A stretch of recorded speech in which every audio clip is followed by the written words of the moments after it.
Brother, when you remember, you feel alive. That's it. Yeah, I remember. Yeah, I've been sitting there. It was supposed to be just another Sunday morning service at Household of Faith Church in Benton, Arkansas. The congregation settled in, expecting Pastor Bob Joyce to deliver his usual heartfelt sermon about faith and redemption. But what happened next will go down as one of the most shocking moments in music history. Bob Joyce, now 89 years old, stepped up to the pulpit with something different in his eyes. Not the usual gentle warmth his congregation had come to love. This was raw. This was pain. This was a man who had carried a secret so heavy it was literally killing him. His voice started to shake as he gripped the sides of the podium. "I need to tell you something," he said, his words cutting through the church like a knife. "Something I should have said a long time ago." The congregation leaned forward. Something was wrong. This wasn't their pastor's usual cadence. This wasn't rehearsed. This was a man on the edge of breaking. "For over 40 years, I've lived with a burden that's eaten me alive," Bob continued, his voice cracking with emotion. "I've prayed about it. I've wrestled with it. I've asked God to show me the right path. And today I can't carry it anymore." He paused, tears streaming down his weathered face. The church was dead silent. You could hear a pin drop. "My name is Bob Joyce. I am your pastor. I am a servant of God. But I am also..." His voice broke completely. "I am also the man the world knew as Elvis Presley." The gasps echoed through the sanctuary. Some people started crying. Others sat in stunned silence. A few got up and walked out, unable to process what they'd just heard. But Bob wasn't finished. The floodgates had opened, and decades of pain came pouring out. "I didn't fake my death for fame. I didn't do it for money. I did it because I had to. Because staying Elvis Presley meant dying for real, and I wasn't ready to leave this world. Not when I'd finally found my purpose." He talked about the crushing weight of fame, the isolation, the drugs that nearly killed him multiple times, the people who wanted to control him, exploit him, use him up until there was nothing left. "August 16th, 1977 wasn't the day Elvis died," he said, his voice gaining strength. "It was the day Elvis was set free. Free to find God, free to serve others, free to become the man I was always meant to be." The confession kept coming. Bob described the elaborate plan, the people who helped him disappear, the agony of watching his family grieve a death that never happened. He talked about Lisa Marie growing up without her father, not because he was dead, but because he was a coward who chose his own peace over her pain. "I've watched from the shadows as Priscilla carried the burden of my choice. I've seen how my selfishness destroyed my daughter's life." His hands trembled as he continued. "But I can't die with this secret. I can't meet my maker with this deception on my soul. So I'm telling you now, all of you, the truth I should have told 46 years ago." The church erupted. Some people shouted, "Hallelujah!" Others screamed, "Liar!" The scene was chaos, but Bob Joyce stood there, finally unburdened, finally free. "I know what this means," he said, his voice cutting through the noise. "I know what I've lost. I know what I've cost others. But I also know that truth sets you free. And for the first time in decades, I can breathe." He stepped back from the pulpit, a broken man who had finally found his voice. But this confession, it was just the beginning, because what Bob Joyce revealed next would make this bombshell look like a whisper. The moment Bob Joyce's confession hit the internet, one person's phone started ringing off the hook. Priscilla Presley's phone. And according to Bob's explosive revelation, she didn't just know the truth. She'd been fighting to keep it buried for decades. 3 days after I made my confession, Bob told his stunned congregation, his voice still shaking, Priscilla called me. Not through her people, not through lawyers. She called me directly, and what she said, it changed everything. Bob's hands gripped the pulpit tighter as he continued. She was furious, angrier than I'd ever heard her. She screamed at me for 20 minutes straight, called me selfish, called me a coward, said I'd destroyed everything she'd worked for. But here's what nobody knew. This wasn't their first conversation, not even close. Priscilla has known the truth for years, Bob confessed, his voice dropping to almost a whisper. She's known since 1982. She found me, she tracked me down, and she made me promise to never, ever tell anyone who I really was. The church erupted again, but Bob pushed through the noise. She told me that Lisa Marie was finally healing, that the Presley name meant something, that revealing the truth would destroy not just her life, but our daughter's life. And like a fool, I believed her. But the phone call 3 days ago? That was different. That was Priscilla Presley, at her most desperate and most dangerous. She didn't just ask me to stay quiet this time, Bob revealed, his voice gaining strength.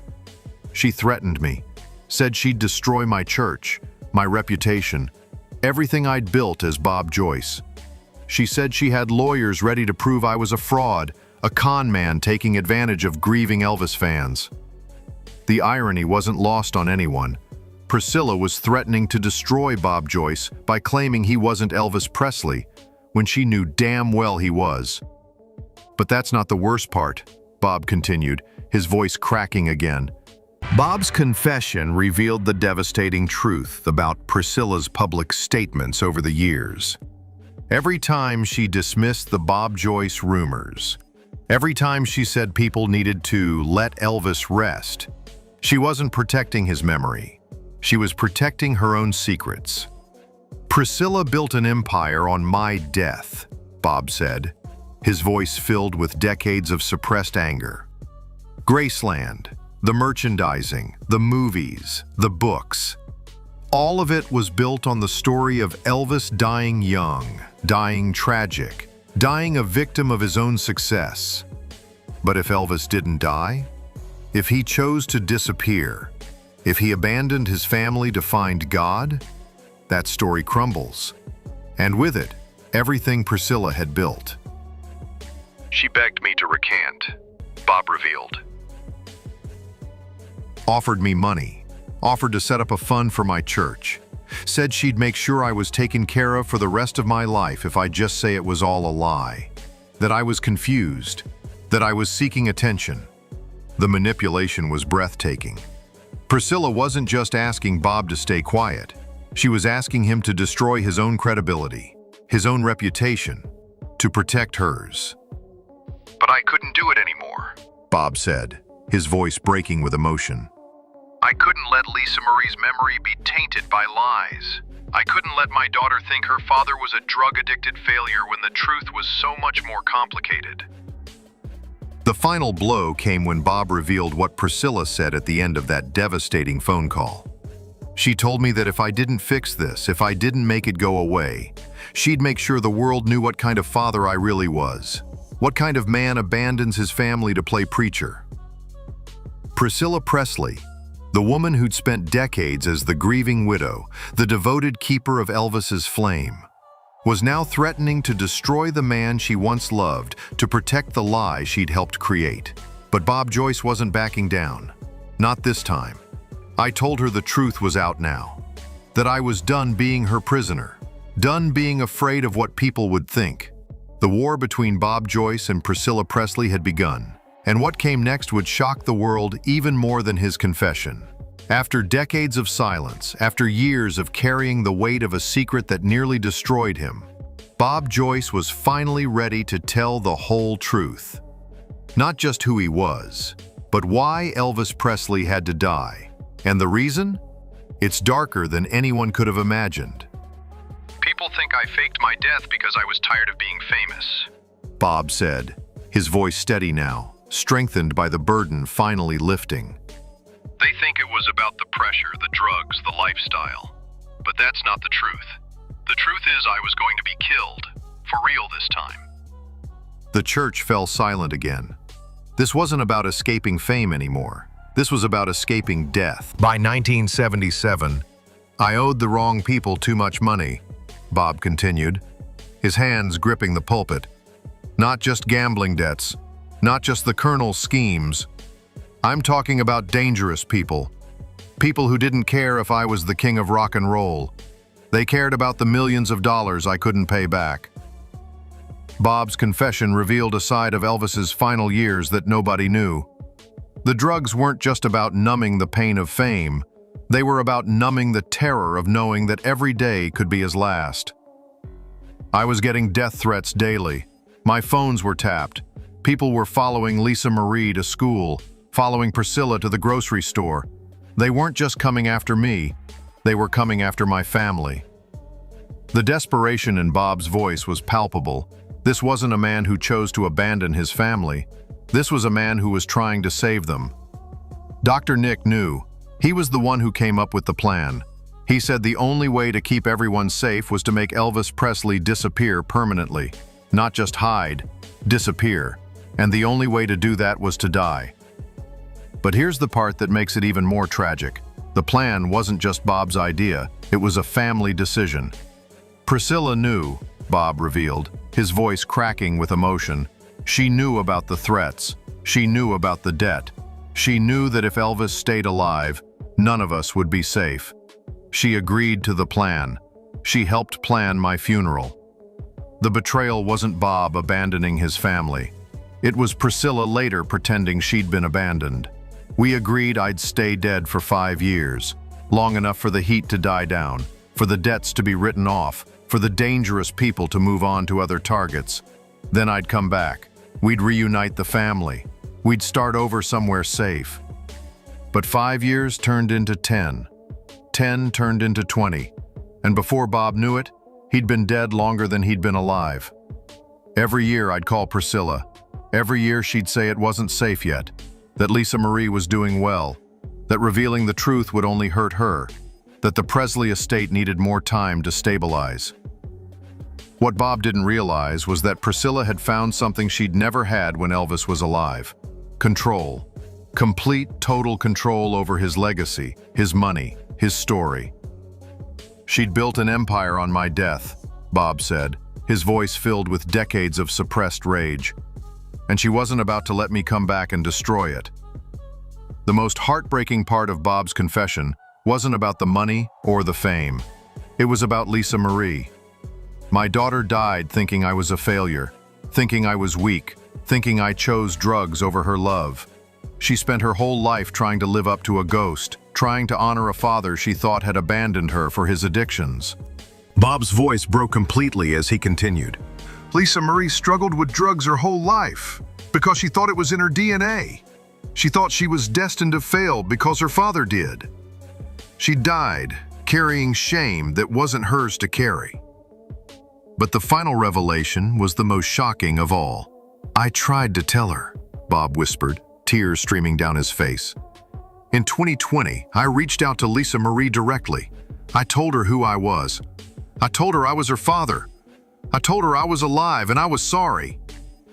The congregation held its breath. She hung up on me, called me a sick old man trying to profit off her pain. She died thinking I was a fraud, her own father, and she died thinking I was just another con artist.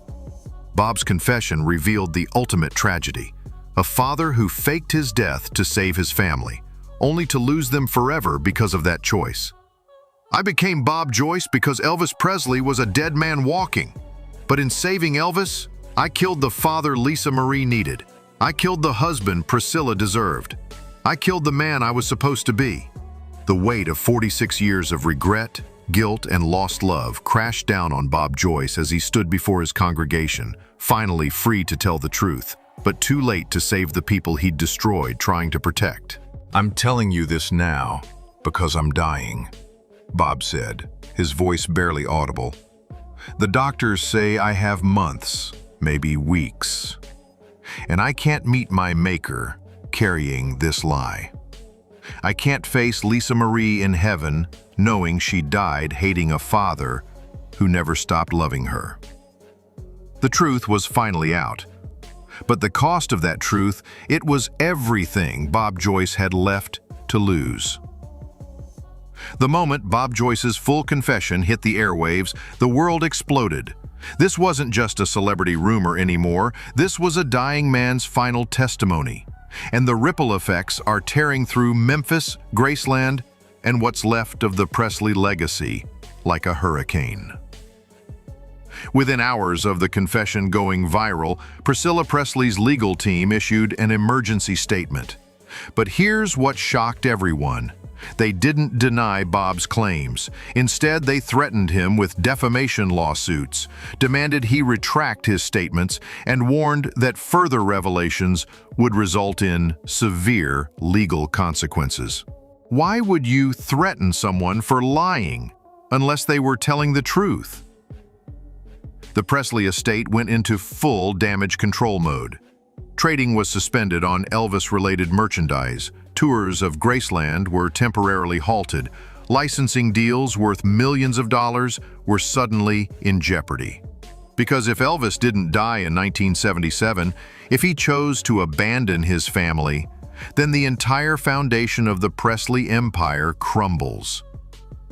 But the fans? The fans are divided like never before. Half of them feel vindicated. They've spent decades believing Elvis was still alive, and now they have confirmation from the man himself. They're flooding Bob Joyce's church, camping outside, holding vigils, singing Elvis songs through the night. For them, this isn't betrayal, it's resurrection. The other half feel destroyed. They've mourned Elvis for 46 years. They visited his grave, bought his records, kept his memory alive, and now they're being told it was all based on a lie? That their grief was manufactured? That they've been played for fools by the very people they trusted to honor his legacy? Social media is a war zone. #Elvis lied is trending alongside #Elvis lives. Graceland's social media accounts are flooded with angry comments demanding answers.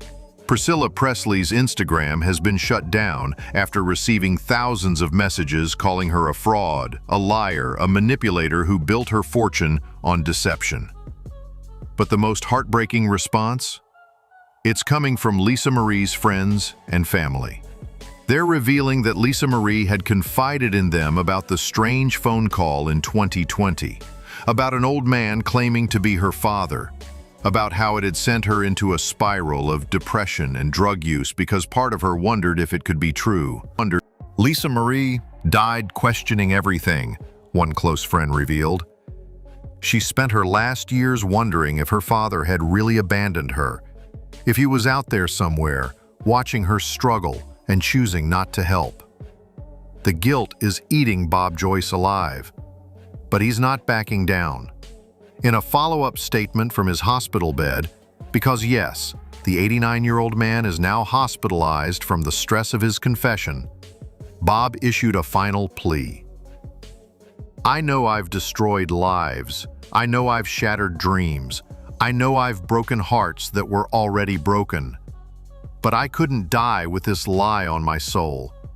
I couldn't face my daughter in heaven knowing she thought I was weak, when the truth was, I was just afraid." He's asking for forgiveness, not just from his fans, but from his family. From Priscilla, despite their war, from Lisa Marie's memory, from everyone whose life was built around the myth he helped create. But forgiveness might be the one thing Bob Joyce can't find. Because how do you forgive someone for stealing 46 years of truth? How do you forgive someone for letting you grieve a lie? The legal battles are just beginning. The emotional fallout will last generations. And Bob Joyce? He's running out of time to make things right. But he's done something that nobody expected. He's given the world a choice. You can keep believing the beautiful lie, that Elvis died young, tragic, and legendary. Or you can accept the ugly truth, that he lived long, cowardly, and broken. The question is, which story can you live with? Because now that the truth is out, there's no going back. For anyone. This story is still unfolding. What do you think about Bob Joyce's shocking confession? Are you Team Bob or Team Priscilla? Drop your thoughts below, and if you want the full breakdown of Lisa Marie's final recordings about her father, smash that subscribe button because that video drops tomorrow.